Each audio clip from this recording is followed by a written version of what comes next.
Back now, a source within the Trump administration telling CNN that the president could launch an investigation into his claims of voter fraud as early as tomorrow. Van Jones is back with me, Jeffrey Lord as well, and Reverend Dr. William Barber. We're also joined by Michael Eric Dyson. He's a professor of sociology at Georgetown University. He's the author of Tears We Cannot Stop, a Sermon to White America. My initial intention was to talk to you about Chicago and about violence, but I want to bring you in because you know about this subject, and we'll get to that a little bit later on. So, Professor, thank you so much. Van, the president also said that all the votes go to the other side, but CNN is reporting that Steve Bannon and Treasury nominee Steve Mnuchin are both registered in 2 states. That doesn't mean that they committed voter fraud, that they voted for Hillary Clinton, does it? No, it doesn't. I think that, some good can come out of this, I hope. If you want to have an honest conversation about voting in America and you look at it seriously, what you will find will be shocking.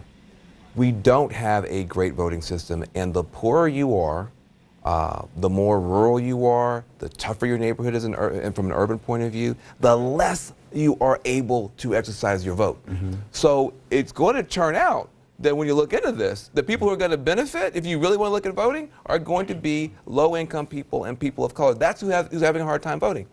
Unfortunately, the conversation is starting off in a ridiculous place. It's being framed in a manner right now that I think is unfortunate. It used to be that presidents said, I'm going to go into states where actual human beings are being stopped from voting. Now we have a president who says, I'm going to go into states where phantoms who don't exist are voting when they shouldn't be. And I think we can still rescue it, but it's bad. Yeah, so listen, you heard the president refer to this Pew report, Jeffrey and Dr. Barber and Michael. You heard this in that interview with David Muir. One of the authors of that Pew study has been talking to CNN all day. Listen to his response. This is not something that hasn't been looked at. The Bush administration DOJ looked at this. The Federal Election Assistance Commission looked at this. Secretaries of State, both Republicans and Democrats, look at this regularly throughout the election cycle. The Secretary of State of Ohio, Republican John Husted, does it every 2 years. The Republican Secretary of State of Louisiana, Tom Shedler, does a great job of looking at this as well. And they've all come to the same conclusion, which is that the administrative inefficiencies that might exist on the voter rolls do not result in fraudulent ballots being cast. And in fact, in the 5 years since that report was issued, the voter lists have gotten much, much better thanks to the fine work of election officials all across the country to use data and technology to make sure that they can keep up with people's mobility. And Dr. Dyson, CNN has confirmed statements from, there's no voter fraud from the Secretaries of State from Massachusetts, Colorado, Arizona, Vermont, Louisiana, Virginia, Ohio, and California. What's going on here? What's your reaction? Well, I think it's symptomatic of this president's inability to square reality with fantasy. The word empirical means that which can be falsified or verified through the census. So if you've got a claim about a particular truth, then produce the proof that substantiates the claim. But he has none. So he projects out of fantasy what he believes to be the case, what he wants to be the case, and he asserts it, and willy-nilly he expects everybody to fall in line. The reality is, as much as Putin was a problem in terms of hacking, here's something that we need to confront, that the real hacking problem, the real problem with voting in this last election happens to be, as Van said earlier, with people of color, elderly people in certain regions of this country who were denied access to voting polls because of voter ID laws and a whole host of energy and efforts that were directed toward poor people and people of color. So the reality is, at the end of the day, this reinforces the damage that is done to those communities. I hope, like Van, that some spotlight will be put on them. But what I fear is that in all of this miasma and all of this madness, that what we end up seeing is that Donald Trump is living in a fantasy world. The president of the United States of America, exercising power as the most powerful man in the world, is going by delusion as opposed to fact. And that is undermining and circumventing the very flourishing of the democracy he leads. This is a real serious issue. Let me focus on an area of agreement here. I have a 97-year-old mom who's been voting all her life. When Pennsylvania passed the ID law, she, of course, no longer drives. So I had to take her over to the motor vehicles department to get, it looks like a license, but she can't drive, so it's an ID supplied by the Commonwealth of Pennsylvania. I don't see any reason why governments, state governments, don't send someone to your house If you can't do it, if there's some economic reason or an age-related reason, right, go to your house and take the picture. How hard is that? I mean, I do think that we have to take care of this. Dr. Barber?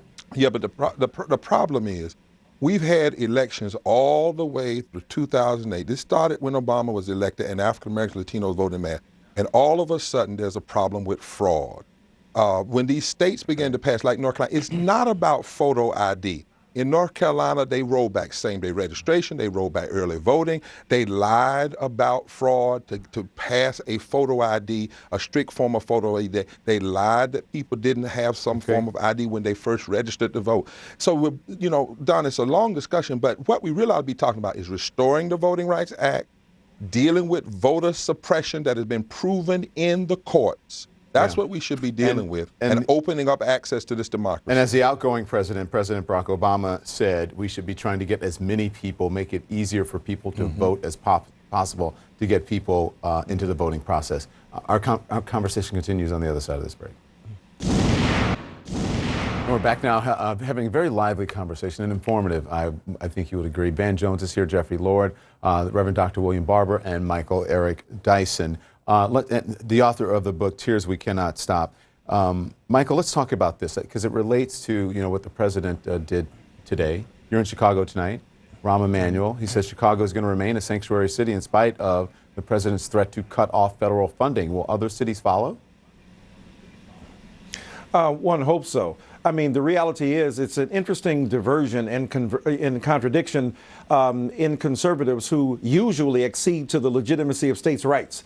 And at the same time, the imposition of federal rule and law at the behest of the presidency suggests some interesting contradictions. But I think that states around this country and cities around this country have to recognize that with a presidency that has echoed surprisingly narrow definitions of what it means to be an American and has exploded a conception of diversity that brings people in, that wants to build bridges and not walls, I think that brave politicians have to stand up to President Trump and remind him that this is a citizenry that is predicated upon democracy and to opening those borders to receive all of those who would come in to this country to strengthen it, since coerced immigration and immigrants who came here voluntarily make up the bulk of this nation and make up its greatness. He is saying that he's going to send in the feds and putting out a statement on that.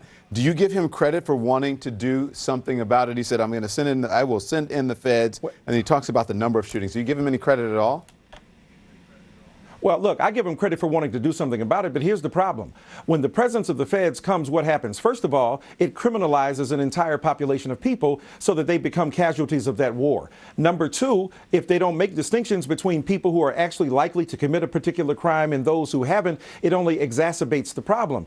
And then thirdly, after those troops leave, what has it done to address some of the underlying problems, which is some of the things I talk about in my book? The economic inequality, the lack of access to capital, the war zones that these enclaves of civic terror called ghettos and slums have become? What about the closing of schools? What about the denial of opportunity educationally? What about job creation? Those are some of the things. If Donald Trump were a smart president, what he would say is that he would bring his entrepreneurial might to bear upon some of these problems to remove the blight as opposed to imposing federal reign. Van Jones?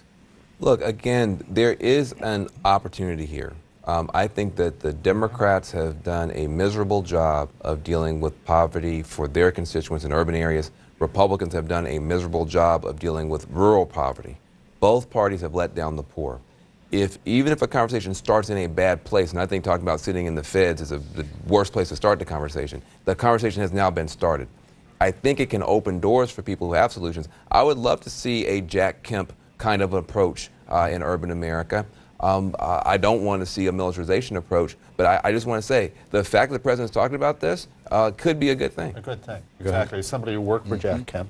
When I worked for him, he made a point of having those of us who work for him go into the cities and talk to people and have a better understanding of the problem. The very first thing to do is stop the carnage. And then, as Dr. Dyson's saying, there are other things that can be done. And I'll give you the last word, Dr. Barber. I only have just a few seconds left, if you will. Well, we need a real moral revolution of values. We have to deal with the divestment of in these communities.